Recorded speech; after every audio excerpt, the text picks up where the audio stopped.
Movement in games is fun. That's it. That's the video.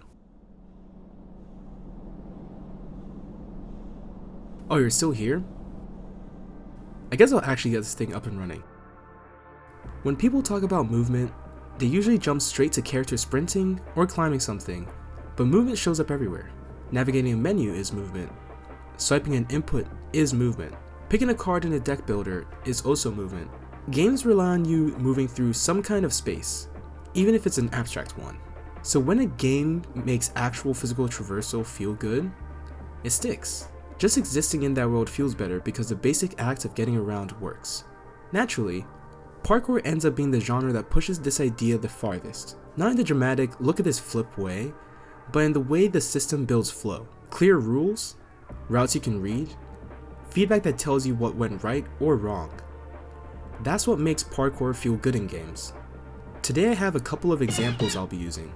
They're mostly older, but I'll keep them spoiler free. They're worth trying if you haven't already though. Anyway, parkour itself. You've seen The Office. You've possibly seen the actual discipline in things like District B13.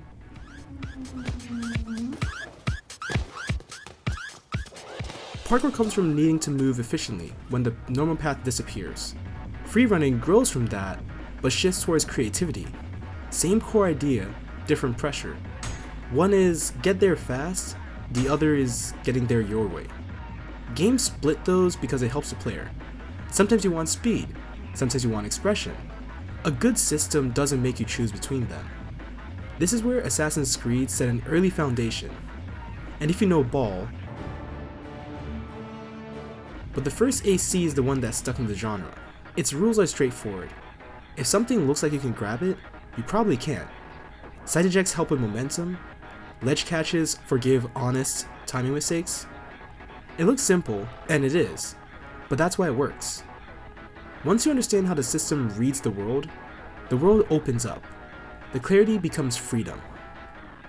Unity is where that simplicity shifts.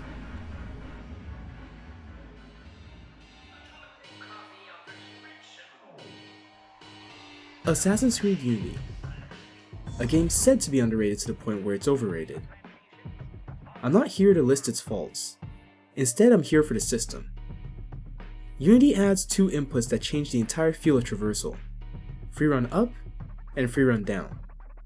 That split turns rooftops and balconies into something closer to a navigable 3D mesh instead of a single parkour button that decides everything for you. You aren't following a route anymore, you're choosing one. Unity also gives the movement actual weight. There's a slight delay on jumps. You hear Arno's steps. His coat shifts a bit whenever he vaults. Tiny things, but they make him feel like a person moving through the space, not a puppet snapping to magnets, even if that may happen sometimes. Once you get comfortable with the system, it feels like Unity hands you a small vocabulary: weight, momentum, commitment. Those three things define most of the movement. Every rooftop starts reading like a sentence. You navigate it instead of just following prompts. There's a ridiculous number of animations behind all of this, around 4,500, and they blend in ways that hide the seams. You feel responsive even when some of the smoothness comes from the animation system doing work in the background. It's not fake responsiveness, but it's not pure input either. It's somewhere in between. Here's the part that matters. Unity doesn't feel good because it's easy. It feels good when you commit. If you hesitate, the system becomes clunky fast. When you move confidently, it clicks. That's why the movement has such a split reputation. Traversal works. The routes read well. The feedback loop is clean enough that you don't need to think about it once it settles in. And Paris supports the whole thing. The city is compact and layered. Rooftops sit close to each other, so chaining movement feels natural. You always have something to run towards or at least jump from. It's not just empty space too. It's dense enough that the movement system actually matters. Unity ends up mixing in small details that sell it visually too. Arno pulling himself up with visual effort, the quick reset after a rough landing, nothing flashy, but enough to remind you that he has weight. Paris overall looks great, but what about designs that are not made for the player? Instead of a historical city, that just happens to support parkour. This one actively challenges it.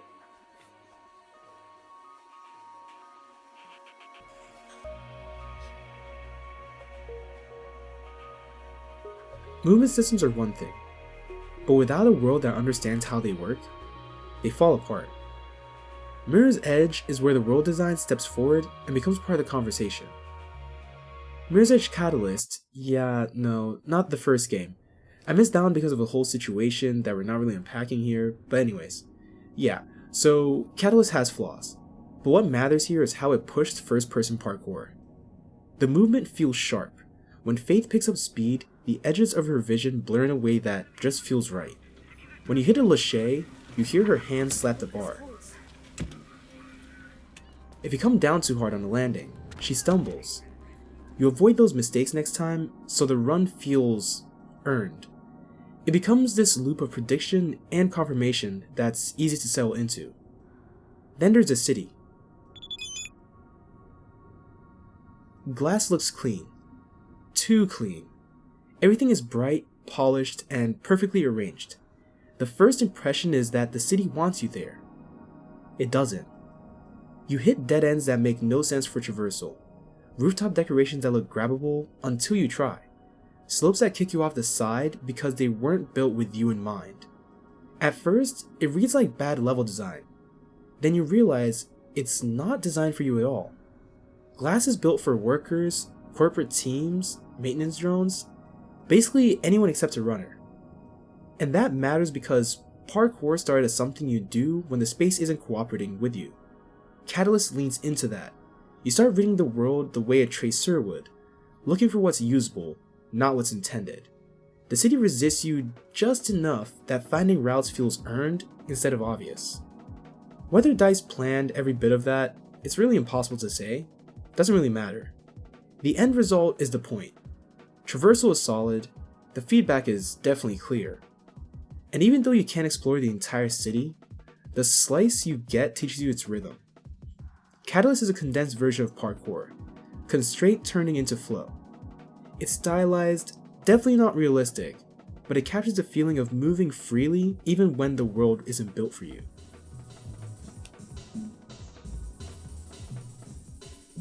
Now, at this point, you're probably thinking I've just been cherry picking good examples. And so this is the part where I do the video essay thing. You know, like here's some counterexamples, a whole balance check. See, I'm not just praising my favorite segment. But here's the twist.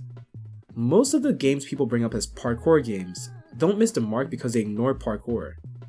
They miss because they prioritize style over substance. So let's talk about style. These next games are what I'd call honorable mentions. Titles that absolutely nail movement, but don't really capture parkour as a discipline. They're more like cousins than direct descendants. I'm talking about games like Warframe, Ghostrunner, Timefall 2. They all make you feel fast, powerful, and definitely borderline weightless. You feel superhuman, which is part of the appeal. But parkour, at its core, isn't about feeling superhuman. It's about limits. And what separates a parkour game from a movement game is the relationship with constraint. Parkour thrives inside those constraints. Freeform movement systems thrive without them. One asks you to read the environment, the other lets you treat the environment as optional. And don't get me wrong, these games are incredible at what they do. Warframe's bullet jumps and movement chains turn every tile into a speedrun. Ghostrunner's wall runs and combat flow have this earn your mastery vibe that's genuinely satisfying. Timefall 2, honestly I don't even need to explain Timefall 2, the game speaks for itself. It's a personal masterpiece and most people who've played it would probably agree. But these systems aren't about parkour, they're about momentum. They feel endless because they're designed to be. They flatten the world to a racetrack, fast, clean, optimized. You don't really negotiate with the environment, you overpower it. The space isn't something you read, it's something you consume. And that's where the whole style over substance thing comes in. The style is undeniable, slick, responsive, rhythmic. You feel competent the moment you touch the controls. But the substance of parkour, the discipline of adapting under pressure, is mostly aesthetic here. It looks like parkour in motion, but the philosophy underneath isn't the same. And maybe that's fine. Maybe style can stand on its own without pretending to be something deeper. But it's not parkour. As a result, you definitely end up feeling like a tracer, but you're really a performer. Performers rely on style, tracers rely on survival. If you want to see what that looks like in practice though, you end up at one place: Dying Light. When we talk about parkour as survival, Dying Light turns the idea from metaphor into instinct. Traversal isn't optional here, it's life or death. Dying Light 1 was wild. Physics driven, reactive, unpredictable. Every vault carried weight. Every missed grab punished you with gravity.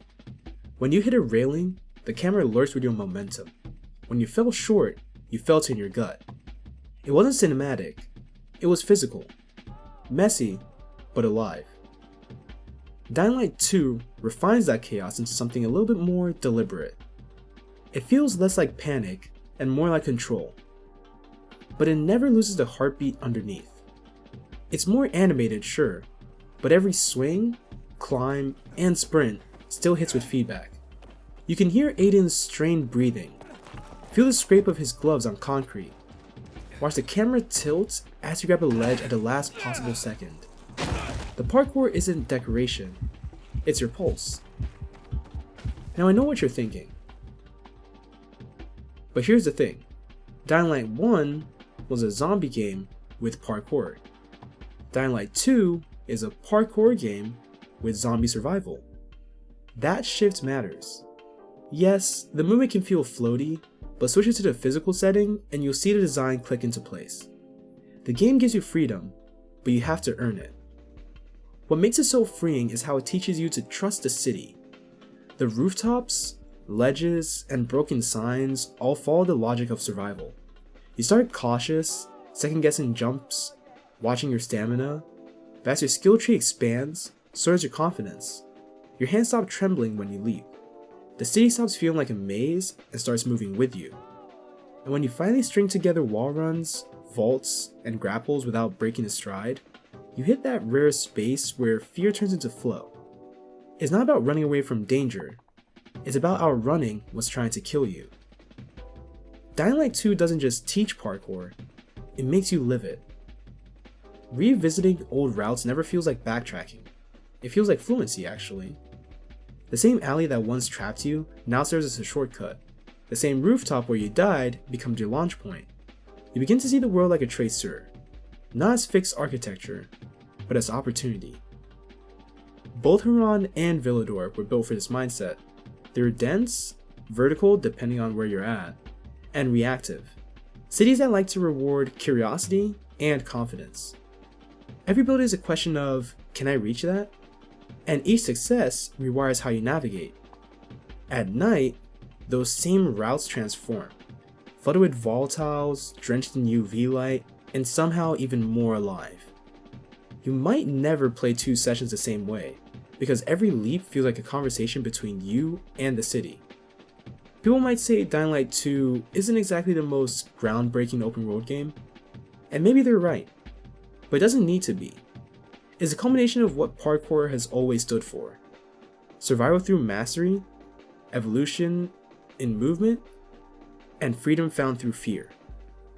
It's the rare game where parkour doesn't just feel fun, it feels necessary. And that necessity is what makes it beautiful. Now if we were to grade this game, though I feel like at this point you know where it might be going, you can kind of see that it does pretty good on the scale. Early on, your stamina betrays you, climbs feel desperate, and the camera lurches like it's barely keeping up. But that struggle becomes the hook. As you learn to breathe with the rhythm of the city, every upgrade turns panic into precision. Traversal becomes an easy pass because it never stops evolving. The longer you survive, the more fluent you become. When it comes to Villador itself, the city feels alive. Not because it's a perfect playground, but because it fights back. Rooftops tilt, pipes break, zombies flood routes you thought were safe. The world punishes carelessness, but rewards nerve, forcing you to improvise instead of memorize. That's the truest form of parkour world design: motion through resistance and not convenience.